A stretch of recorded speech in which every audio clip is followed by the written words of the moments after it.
Jadi ada jamak yang sifatnya sudah nggak pakai at lagi. Ada yang sifatnya pakai at untuk membedakan jenis langsung atau urusan mawaris atau tentang keimanan.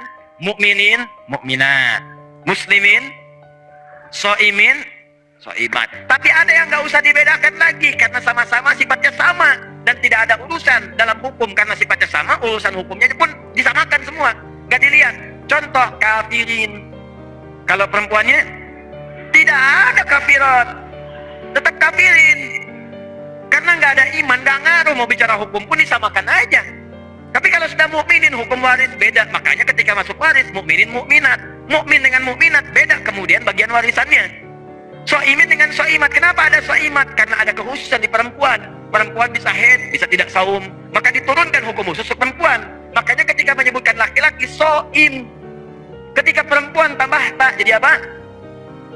Gampang tambah tak. Muslim, muslimah perempuannya. Mukmin laki-laki perempuannya. Mukminah, soim laki-laki perempuannya. Nah, itu dia.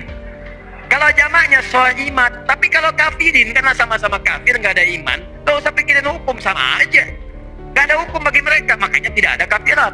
Semua mencakup sama, disebut dengan jamul jamak namanya. Oh, tapi orang Indonesia mah ada aja.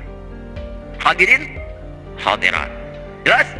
Nah, maka ini orang kita luar biasa. Kami nggak mau ketinggalan. Tidak fokus pada mazhab tertentu. Tiba-tiba orang tua kita ada yang belajarnya ke Pakistan, pulang. Bahkan se-Bandung bisa beda. Bumi Panyawangan, Bandung Timur, belajar ke Pakistan. Soreang, masuk ke Libya. Wis. Di kota Bandung. Datang kemudian ke Mesir. Ini Cimahi. Cukup terus airnya. Itu belajar ke Saudi, ke Madinah misalnya. Masya Allah. Semua ada lengkap. Pulanglah kemudian ke daerah masing-masing. Sama-sama Jawa Barat. Wilayahnya sama-sama daerah Bandung. Pulang kemudian. Tapi hazanah ilmunya begitu beragam. Diajarkanlah kemudian ke masyarakat, cuman kan ketika pulang mesti milih salah satu.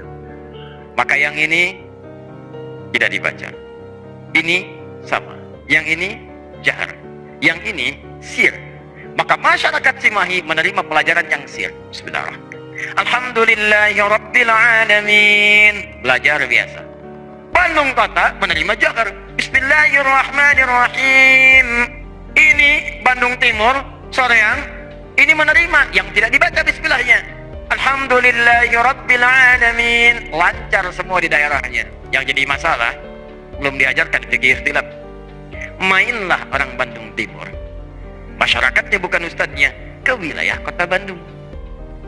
Di sini nggak pernah dibaca kemudian bismillahnya. Nyampe ke sini jahar langsung muncul. Nggak pernah tahu tiba-tiba muncul. Bismillahirrahmanirrahim. Edu.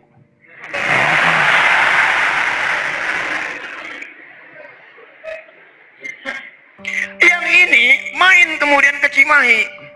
Begitu main, bismillahirrahmanirrahim. Alhamdulillahirabbil alamin. Muhammadiyah. Hah? Ini masalah. Sejak kapan Abu Bakar Siddiq jadi Muhammadiyah? Sejak kapan Ibnu Umar jadi NU? Itu baru berdiri belakangan. NU 31 Januari 1926. Muhammadiyah 18 November 1912.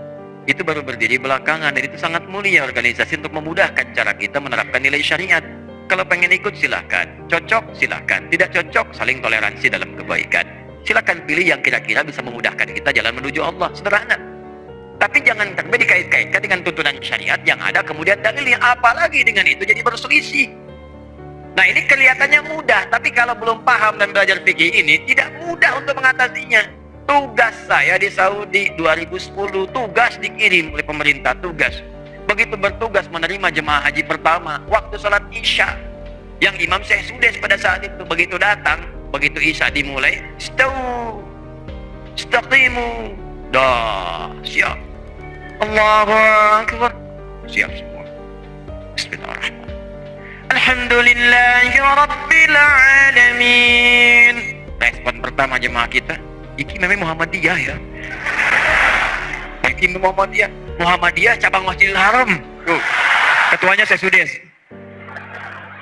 Lu bayangkan. Wah, luar biasa lah pokoknya. Begitu besoknya nggak kunut, loh, apa saya bilang katanya ini Muhammadiyah tuh. Wah, ya Allah. Saya balik ke Tripoli, saya kumpulkan anak-anak tuh. Saya bilang, ayo sebelum liburan kalian saya tugaskan pulang ke daerah nanti.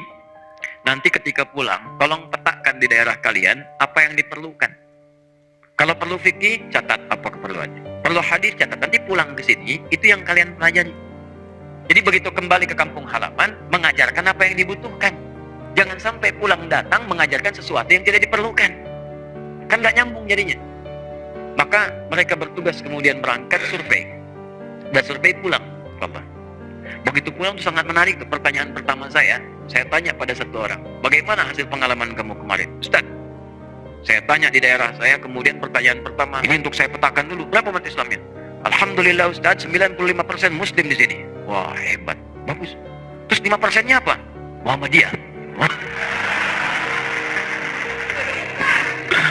Nah, ini gara-garanya jadi tambah nanti kunut, ya nanti bahasa di terakhir, ya masih lebih jauh.